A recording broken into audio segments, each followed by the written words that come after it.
기도하겠습니다. 하나님 아버지, 이 시간에 예수님이 제자들에게 근심하지 마라, 하나님을 믿으니 또 나를 믿으라는 말씀을 전하려고 합니다. 우리 마음속에 근심의 노예가 되지 않고 오히려 근심 속에서 사랑과 발전되는 축복 있게 도와주옵소서. 예수님의 이름으로 기도했습니다. 아멘. 하나님 말씀은 요한복음 14장 1절부터 4절까지 함께 봉독하시겠습니다.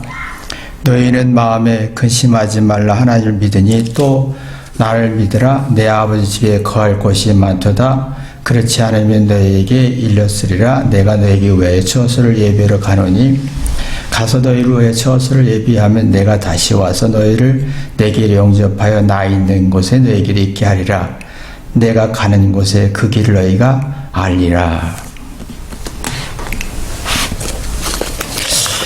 이게 근심은 자, 끊임없잖아요. 예수님이 제자들에게 근심하지 마라. 근데 우리 삶 자체가 근심이잖아요.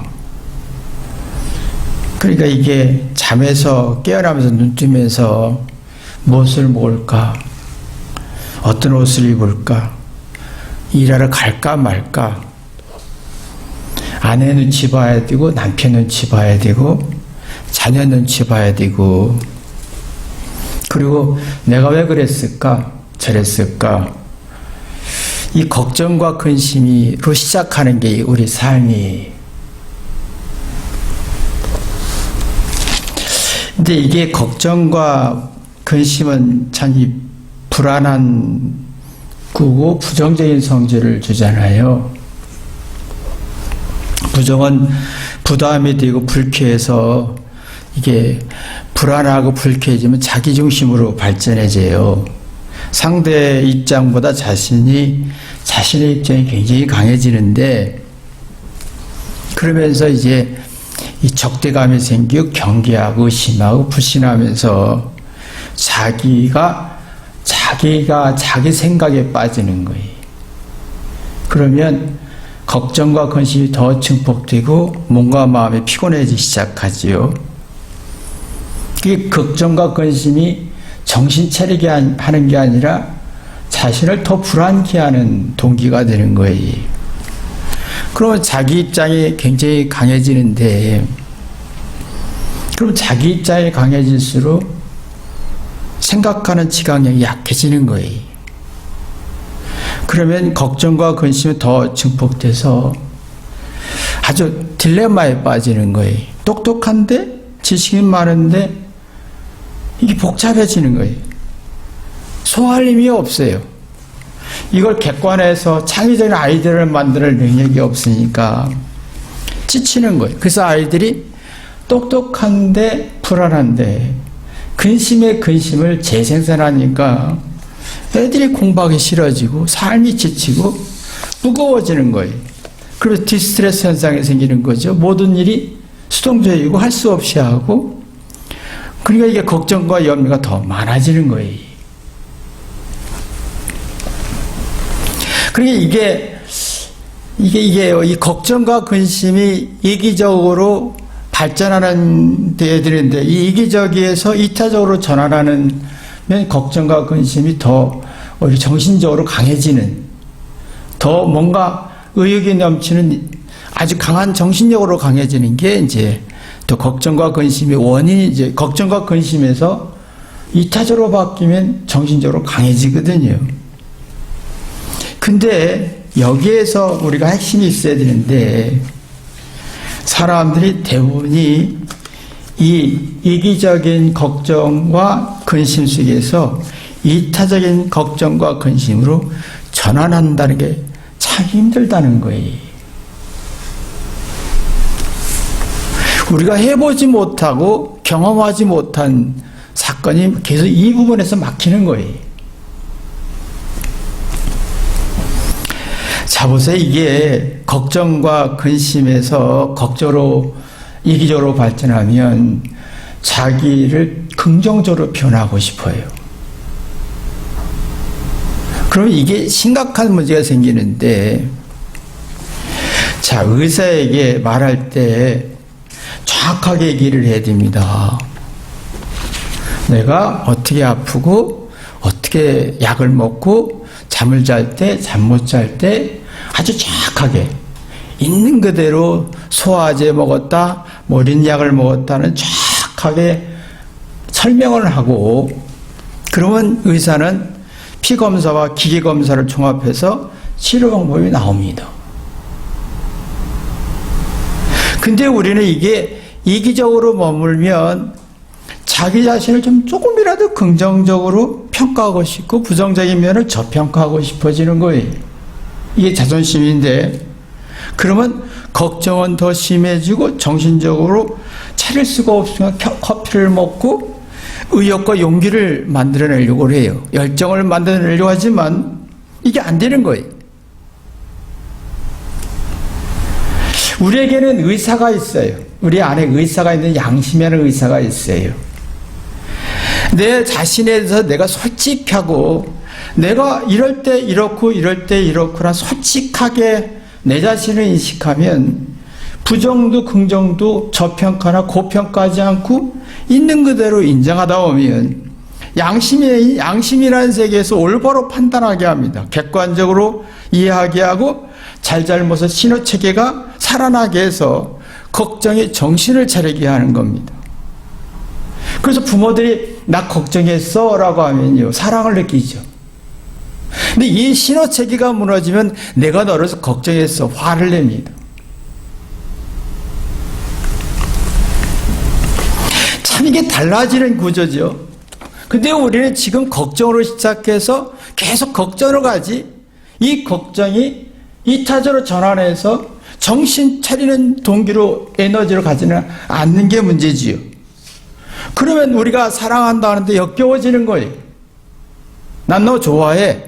부모가 내가 너를 얼마나 걱정했는데, 그럼 아주 불쾌해집니다. 근데 이게 이제 예수님이 십자가에 죽으신 고통을 당하는 이유도 그겁니다. 이기적인 목적이 없었어요. 자기 입장의 사고가 없었어요. 오직 제자들에게 어떤 영혼의 문제 때문에 걱정을 했던 거지. 이걸 감당할 수 있을까? 십자가의 고통을 감당할 수 있을까? 그러니까 점점 이기적에서 이타적으로 생각하는 예수님이 십자가를 지을 수 있었고, 그 십자가를 지는 과정에 제자들은 사랑을 느낄 수 있었던 거지요.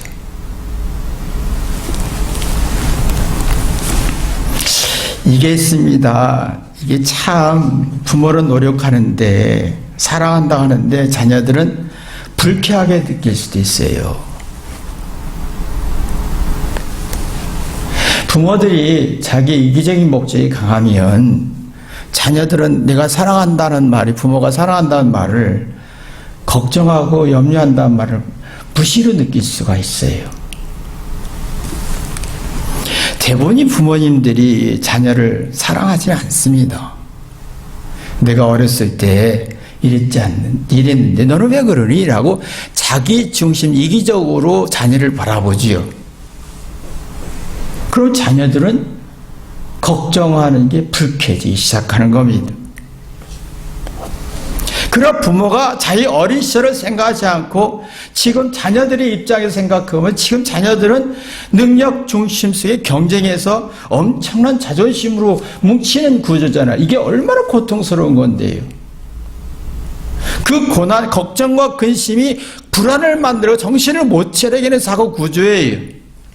얘네들은 지금 너무너무 힘든 구조예요. 이 구조를 이해하다 보면 이게 자기 입장에서 자녀 입장으로 전환하는 입장이, 그러면 그 자녀 입장에서 자녀 입장으로 전환하면 미안하고 고마움이 나오면서 자녀들은 엄마의 걱정이 사랑으로 전환되는 거지. 그러면 고통을 이겨낼 수 있는 힘이 생깁니다. 자존심을 버릴 수가 있어요. 근데 지금 부모님들의 마음속에는 다 이기적인 목적이 있어요. 얘가 성공해서 얘가 나 자존심 세워지고 이거 안 하면, 얘가 잘못 살면 내가 내가 경제적으로 어려움받고 불편할 것 같고, 그냥 얘가 잘 돼야 내가 안 불편할 것 같고, 얘가 잘못되면 내가 불편할 것 같은 걱정과 불안이 많아지는 거예요.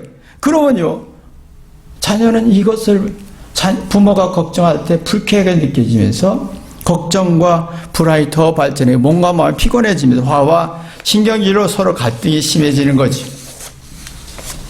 작은 어려움도 크게 느껴지고 어떤 고난도 이겨낼 수가 없게 되는 겁니다.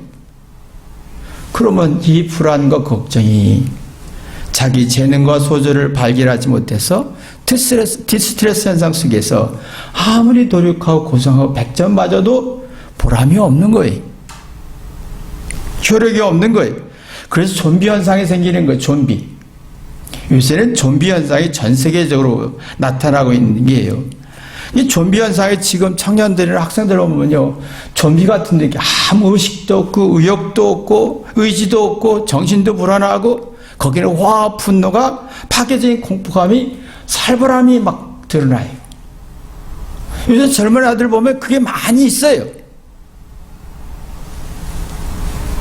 좀비 현상은 누구 말을 듣지 않습니다. 어떤 말을 해도 사랑한다, 걱정했다, 기도한다, 그건 기분 나쁜 얘기예요.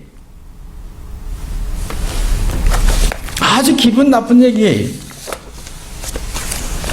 거기다 그러니까 좀비 현상은 점점 자기 주관적인 생각이 강해요. 그러니까 자기 주관적인 생각은 부모나 상대의 의도를 파악할 능력이 없고 생각과 공감 능력이 작아지니까 마음의 용량이 없어지죠. 이런 사람들은 잘못이란 말을 공포로 느껴요. 공포. 부족하다, 잘못이란 말을 공포로 느껴요. 사실은요, 잘못이다, 부족하다는 말은 아주 두렵고 부정적이고 불쾌한 감정을 줘요. 근데 이게 사랑 속에 걱정해서 걱정 속에 사랑을 느끼는 사람은 잘못과 부족함과 불쾌한 감정이 나를 보호하는 신호체계로 느껴요. 달라요. 자, 스컹크 보죠. 족제빛과 동물로서 학문에서 고약한 냄새를 나는 액체를 분비하잖아요. 그래서 저걸 물리칩니다. 스컹크도 이 불쾌한 냄새를 압니다. 근데 이게 나를 지키는 걸 알아요. 내 잘못의 신호체계가 불쾌해요. 부정적이에요. 싫어요. 근데 이게 부정적인 감정이 강할수록 내가 뭐 잘못했구나 하는 신호체계인 거예요. 그게 사랑이 있어서 걱정을 느끼는 사람은 엄마가 나를 사랑하는구나. 그러면 이 잘못을 자기를 지키는, 자기를 보호하는 신호체계로 느낀다는 거예요. 그래 통찰력이 생기고 지혜가 생기는 거예요. 이성적인 게 생기고 상대의 말의 의도를 파악할 수 있고 좀비가 사라지는 거예요. 그러면 걱정이 정신적으로 강해지고 지혜로워 총명해지는 그러고 하는 거지요. 그럼 어떤 고통이라는 공포가 있어도 이겨낼 수가 있지요. 그러나 이것이 없으면 정신적으로 나약해지는 거예요. 아주 신비한 게 그거예요. 내가 너를 위해서 기도했어. 내가 너를 얼마나 걱정했는지 알아? 라고 할 때 걱정이 사랑으로 느끼는 사람은 이제 잘못이란 말이 아주 불쾌하고 기분 나쁘지만 신비한 묘학이란 걸 느껴요. 나를 위해서 이것만 고치면 되네? 이것만 개선하면 되네? 하면서 뭔가 열정이 살아나요. 염려와 걱정이 사랑이 느껴지는 거예요. 근데 이게 안 되면 걱정과 사랑과 기도한다면 화가 나요. 그리고 화내면서 자존심과 자만심이 엄청나게 발전하는 거예요. 이게 참 문제지요. 근데 대부분이 여러분이 사업이나 인생에 실패했다 하는 사람들 보면 자만 때문에 내가 100% 실패했다고 합니다. 이상하게 내 안에 사랑도 없고 자기의 어떤 잘못에 대한 공포감이 있는데 똑똑해요. 근데 똑똑한 사람은 자만심, 교만심으로 가요. 근데 이 자만심이 방심을 만들어낸다는 거예요. 마음을 다 잡는 능력이 없어요. 정신 차리는 능력이 없어요. 아무리 부모가 정신 차리라, 내가 얼마나 슬픈지 아느냐, 얼마나 아픈지 아느냐, 내가 너 때문에 너무 고통스럽다 해도 이미 그 사람은 똑똑하고 속은 불안하고 그 마음에 자만심 속에 방심해서 정신을 못 차려요. 내 잘못에 신호체계가 무너진 거예요. 신호체계가 무너지는 거예요.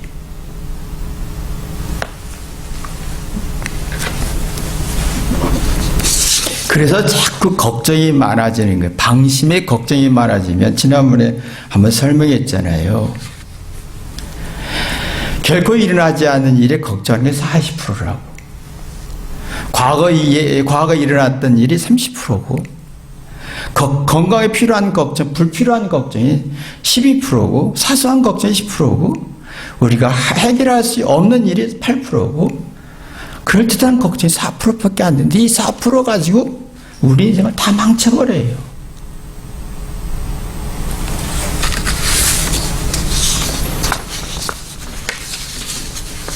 예수님의 걱정은요, 이계적인 걱정이 아니잖아요. 이타적인 걱정이잖아요. 상대를 이해하고, 상대가 제자들이 그걸 이겨낼 수 있을까? 고민하고 괴로워할 때 사랑이 나오니까 정신적으로 강해서 십자가를 칠 수가 있었던 거예요. 마음을 다 잡아 정신 차릴 수 있는 강한 힘이 있었던 거예요. 그럼 이런 사람들은 발전합니다. 발전의 원인은 뭔지 아세요? 잘못을 두려워하지 않는 사람은 발전해요. 잘못이 두려워하지 않으면 잘못을 봐요. 신호체계가 움직여요. 그럼 문제의 잘못의 원인을 찾아요. 원인 찾다 보면 이거네 하다 보면 통찰력과 지혜와 청명이 살아나지요. 그러면 염려가 사라지고 뭔가 가능성을 찾는 거예요. 예수님이 이걸 주시기 위해서 염려하지 마라. 너는 시간이 갈수록 나이가 들수록 시행착오를 겪을수록 잘잘못으로 발전할 것이다. 부정에서 긍정으로, 잘못에서 지혜로, 실수에서 창의적으로, 부족함 속에 새로운 아이디어로, 두려움에서 용기로, 절망과 낙심 속에서 가능성을 찾을 수 있을 것이다. 이 걱정이 오히려 발전을 가져올 것이다 이거예요. 우리는 시작 자체가 걱정이 시작하죠. 잠잘 때도 걱정 때문에 잠도 못 자고 꿈도 꾸잖아요.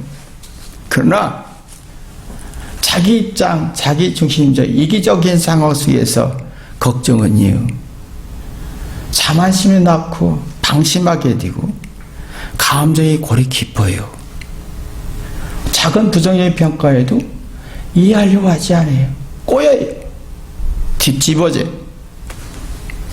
그래서 이 걱정이, 예수님이 보니까 이 사람들이 이 제자들은 지금 이타적인 걱정이 아니라 이기적인 걱정 속에 사니까 걱정하시는 거예요. 지금 어린아이들은, 즉 10대, 20대, 10대 아이들은요, 어떤 문제가 있냐면 이기적인 욕구가 굉장히 강합니다. 사실은 지금 성빈이한테 설명할 때도 보면 나와요. 난 이런 꿈을 갖고 저런 꿈을 갖고 막 얘기하죠. 그건 본능적이에요. 10대의 본능이.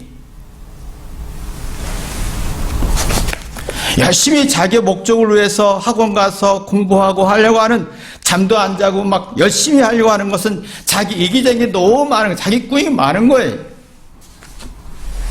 자기 욕구가 많고, 그래서 격동의 롤러코스터라고 하죠. 막 변덕스럽고 흥분하고 막 화와신경이 나고, 왜냐면 이 에너지가 이기적이면 밖에서, 안에서 나오질 않아요. 이타적이야 이 에너지가 밖으로 나와요. 그러니까 이게 막 사람들의 마음속에 10대는 질풍노동이다 뭐 이렇게 얘기를 하잖아요. 변덕스럽고 화냈다가 슬퍼했다가 막 하는 이유가 뭐냐면 이 안에 에너지가 상상할 수가 없다는 거예요. 근데 이 에너지가 부모의 사랑, 걱정이 사랑으로 느끼면 이 아이는 회개하게 돼요. 그러면 대부분 20대 전후, 10대, 20대 초반에 천재성이 나와요. 애플의 잡스도 그에게 나왔어요. 빌 게이츠도 그때 나왔어요. 천재적인 음악가도 그때 나왔어요. 왜 그 어마어마한 에너지, 10대의 에너지가 상상할 수 없는 이기적인 속에서 이타적으로 전환하면 어마어마하게 나오는 거예요. 이게 걱정과 불안이 천재적 재능으로 발전하는 거예요. 20대 가서는 서서히 결혼하기 위해서 결혼 전 상태지요. 독립하고 싶고 성공하고 싶고 부모를 생각하고 싶고 여자를 생각하고 싶고 20대는 막 그 애들이 그래요. 내가 돈을 벌어서 그 전에 어떤 형제 그러더라고요. 내가 돈을 벌어서 처갓집 다 먹여 살린대요. 그래서 내가 황당한 거예요. 야, 저렇게 참 그 여자, 근데 결국은 그 여자와 헤어졌어요. 나이가 들수록 처갓집 얘기 안 하더라고요. 아마 30대 가까이 되니까 헤어지더라고요. 20대는 뭔가 내가 이타적으로 받고 싶은 욕구가 많은 거예요. 그래서 부모의 사랑이, 이 걱정이, 이거 사랑으로 전하는 시기가 10대, 20대에서 뭔가 만들어져야 되는데, 그래서 이 아이들의 마음속에 사랑이, 걱정과 기도가, 사랑이 이게 감동으로 움직여야 되는데, 이게 부모님이나 너무 이기적이, 세상도 다 이기적이잖아요. 세상도 이기적이에요. 내가 사람을 써서, 사람의 재능을 써서 이익을 남기는 게 사회 구조잖아요. 그러니까 이 아이들이 점점 사회가 멸시가 되고 불쾌해지고 직장이 싫어지고 부모가 싫어지는 그 숨막힌 시간이 20대가 막 겁나는 거예요. 그러면 얘들이 자꾸 용기도 상실되고 결혼도 무섭고 자녀를 낳는 것도 힘든 거예요.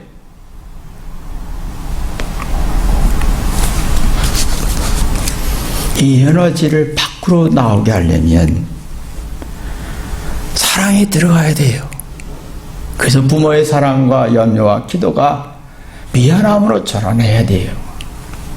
그렇지 않으면 나이가 들어도 10대도 20대, 30대, 70대도 똑같이 좌충우돌과 질풍노동 현상 속에서 똑같은 10대 현상이 70대도 나와요.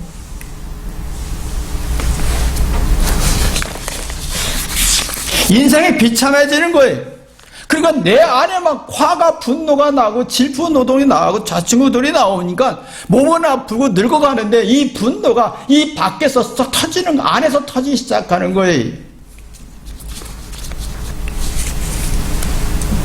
안에서 터져요. 그러니까 이게 몸이 감당할 수가 없어서 각종 병에 시달리게 되는 거지요. 자꾸 행복한 마음보다는 불행한 마음이 많아지고 사랑과 신뢰보다 증오 감정이 더 많아지고 이게 내 안에서 나오려고 하면 이타적이면서 초강력적인 능력이 나오잖아요.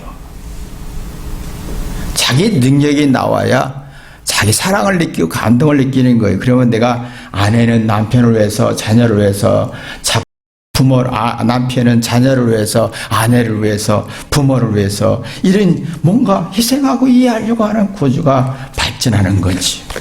그러면 걱정이 정신을 차리게 합니다. 정신을 차리게 합니다. 엄마가 나를 위해서 걱정했어. 내 아내가 나를 위해서 걱정하면 안 되는데, 내 남편이 나를 위해서 걱정하면 안 되는데, 이걸 주기 위해서 주님이 근심하지 말라 이 말이에요. 이것이 되어야 예수님의 사랑을 느껴야 근심하지 않는 힘이 생기는 거예요. 근데 지금 우리 아이들의 마음속에 다 이기적으로 굳어져 있어요. 속의 에너지가 나오죠. 충돌이 돼요. 좌충우돌도 질풍노동이 되면서 똑똑하긴 하지요. 근데 이 속에서 불안과 걱정이 많아지니까 상대가 1%의 부정적인 말도 100% 느껴지는 거예요. 상대를 이해할 능력이 없어. 오직 이기적이에요. 이기적이에요.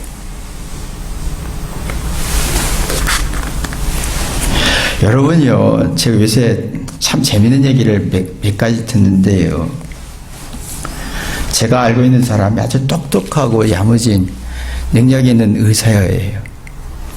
근데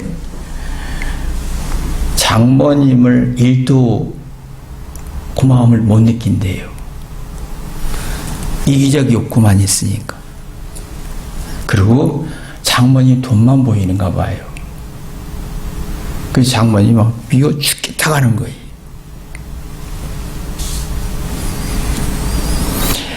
자, 이게요, 우리가 40대부터 30대부터 몸이 무너집니다. 20대만 해도 감기 걸려도 무슨 약이냐 하고 하다가 30대 넘어가면서 약을 하나 먹기 시작합니다. 이것은 자기 몸이 무너진다는 거예요. 그러면 자기 몸이 무너질 때 내 안에서 에너지가 나오고 이타적으로 전환해야 내 몸을 감당할 수 있고 지킬 수 있는데 내 속은 터지고 화와 분노와 이기적으로 막 질풍노동이 되는데 몸은 아픈데 약은 먹어야 되는 그 공포감은 너무 고통스러운 거예요. 걱정이 걱정을 만드는 거지요. 그러니까 우리가 걱정 속에서 정신 차릴 수 있고 예수님처럼 고난을 받을 수 있는 힘이 있느냐? 예수님은 그거였어요. 내가 이 제자들을 걱정하니까 이 마음속에 뭔가 마음에서 강해지고 그러면서 뭔가 잘못을 신호체계가 나오는 거예요. 그러면 제자들의 문제가 보이니까 어떻게 대응하고 어떻게 대책을 세울지 예수님이 감을 잡으신 거예요. 그래서 걱정하지 마라. 걱정하지 마라. 근데 예수님이 걱정하지 말라 그러고 십자가 지시는 거예요. 이 말은 뭐냐면 걱정은요 불안이잖아요. 불안하면 작은 고통도 크게 느끼는 거예요. 예수님이 그거예요. 내가 고통을 줄 테니 고통이 별거 아니야. 죽음이 별거 아니야. 몸을 보여주는 거예요. 아이가 계란을 먹는 걸 두려워하면 부모는 계란을 먹으면서 맛있다고 합니다. 두려워하지 마. 죄의 잘못이 그렇게 두려워하지 마. 그 잘못을 두려워하는 게 아니야. 이게 잘못을 정신 차리게 하는 수 있고 내가 신호체계 속의 지혜와 통찰을 만들 수 있는 동기야. 이건 부정적으로 보지 마.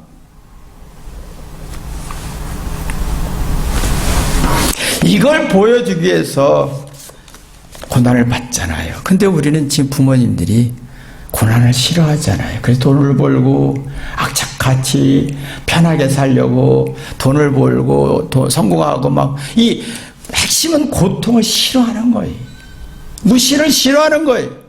자존심이 상하는 걸 싫어하는 거예요. 그러면 자녀들은 자존심 상하는 걸 싫어하고 고통도 싫어하고 잘못도 싫어하고 그러면 그 아이들의 마음속에 외상후 스트레스 같은 장애가 생기는 거예요. 점점 우리가 싫어하는 건 자녀들에게 또 하나의 고통을 주는 거예요. 이기게 해주시지 않잖아요. 예수님이 이기게 해주기 위해서 십자가 지신 건데 그러면 외상후 스트레스 장애를 겪으면 특징이 있어요. 자기 중심적인 사고가 강해지기 때문에 임의적 사고가 커집니다.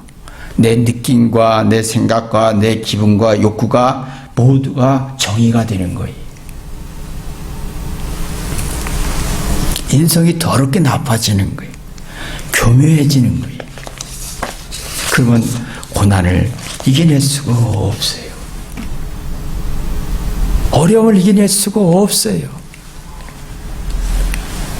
예수님이 근심했습니다. 이 사람들이 지금 점점점 이렇게 가면은 이 고난을 이길 수 없고 다 망할 수 있는데 그 걱정이 사랑으로 전환시키는 방법을 무엇일까? 이게 참 중요한 거잖아요. 그러면 예수님처럼 내가 자녀를 바라봤을 때 이기적인 욕구나 목적이나 자존심이 없어야 돼요. 얘 인생을 바라봐야 돼요. 세상에 경제 논리 속에 살잖아요. 능력 중심에 삽니다. 우월주의에 삽니다. 이 아이들이 우월하고 경쟁과 능력 중심으로 살 때 이 아이들은 마음을 잃어버려요. 그러면 사랑을 줘도 사랑을 못 느끼고 걱정해도 불쾌하고 이들이 오히려 우리가 살아올 때 우리는 경제적으로 어려웠지만 얘들은 경제적으로 좋은 환경이지만 정신적으로 엄청난 고통을 받는 거예요. 아이들의 입장에서 이해하다 보면 가슴 아파하다 보면 그리고 내가 고통을 두려워하지 않다 보면 잘못을 두려워하지 않고 예수님처럼 고통을 당하고 십자가를 당해보고 이렇게 내가 희생해보고 이렇게 이런 것이 나와야 되는데 이게 진정성 있게 안 나온다는 거예요. 그럼 아이들의 마음속에는 부모의 기도와 사랑과 염려가 짜증나는 거예요.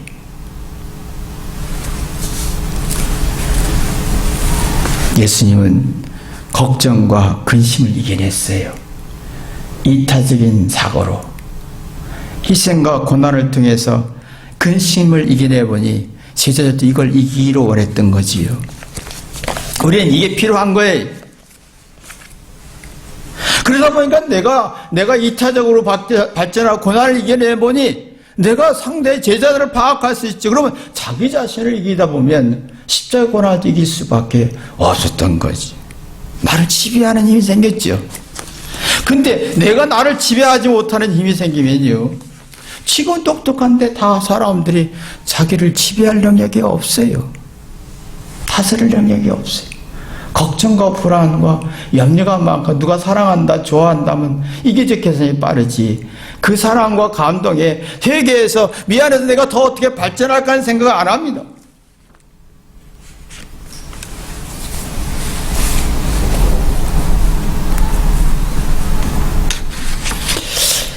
그래서 예수님이 또 소망을 주는 거예요. 2절은 내 아버지 집에 있는 곳이 많다라는 소망을 줬어요. 자, 지금 제자들은 이 말이 동상이몽이죠. 걱정하지 말라 해놓고 아버지 집에 있을 곳이 많다, 내가 그 집을 준비하러 간다, 완전 동상이몽이. 그래서 하는 거예요. 왜? 제자들이 이 불안한 걱정을 이겨내고 건강한 걱정, 영적인 걱정이 전환될 거라는 거 알지요? 그 전환됐을 때 아버지 집에 있는 곳이 많다, 내가 이 세상의 삶이 아니구나, 천국에서 이걸 눈뜨게 되죠.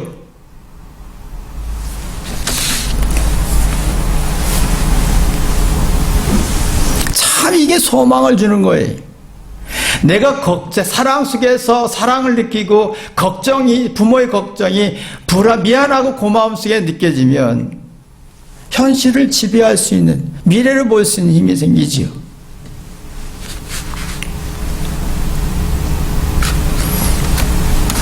그러니까 이걸 보여야 되는데 우리는 자꾸 자녀들에게 이기적인 목적이 강하니까 미래와 소망, 가능성을 설명하지 없어요.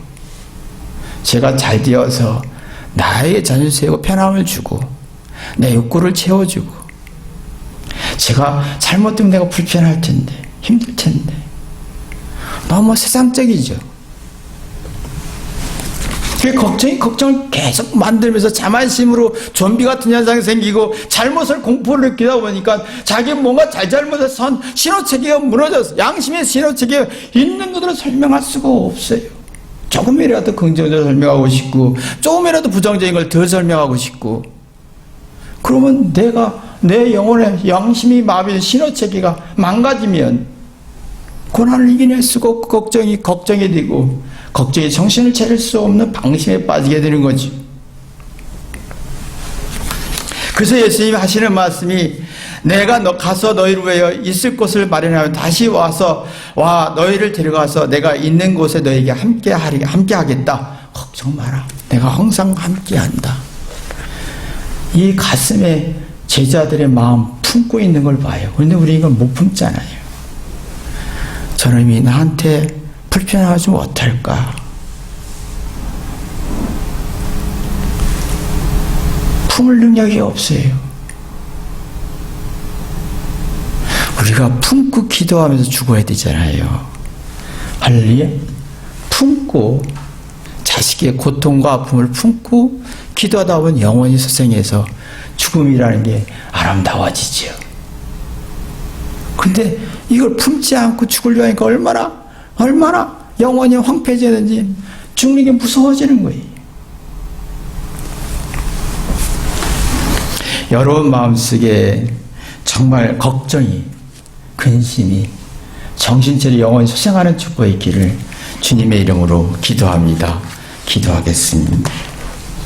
하나님 아버지 감사합니다. 예수님처럼 걱정이 영원히 소생하고 정신 차리고 제자들의 후에는 사랑을 느끼는 걱정이 되게 도와주옵소서. 제자들처럼 우리는 살고 있습니다. 이기적인 목적이 강하고 내가 원하고 내가 들어주기를 원하고, 그러나 이 걱정이 걱정을 만들고 공포와 두려움을 만들고 잘못이라는 공포를 만들다 보니 내 사고의 체계가, 신호체계가, 양심의 신호체계가, 내 삶의 신호체계가 다 망가져서 방향을 잃고 있습니다. 고난도 어렵고 무시도 어렵고 다 싫습니다. 좀비 같은 마음밖에 없습니다. 우리 아이들이 얼마나 부모 마음속에 부모가 불쾌한지 모릅니다. 엄마가 사랑한다, 기도한다, 그러면 안 되지라는 말을 불쾌하게 느낍니다. 부모의 사랑을 걱정과 근심이 더 증폭되고 있는 현실 속에 우리가 어떻게 해야 할 것인가? 하늘의 지혜를 허락하여 주옵소서. 예수님의 심정을 헤아리게 도와주시고 걱정 마라, 근심하지 말라, 그 말씀의 의도를 파악하고 그 진리를 깨닫고 피와 살이 될 수 있도록 축복하여 주옵소서.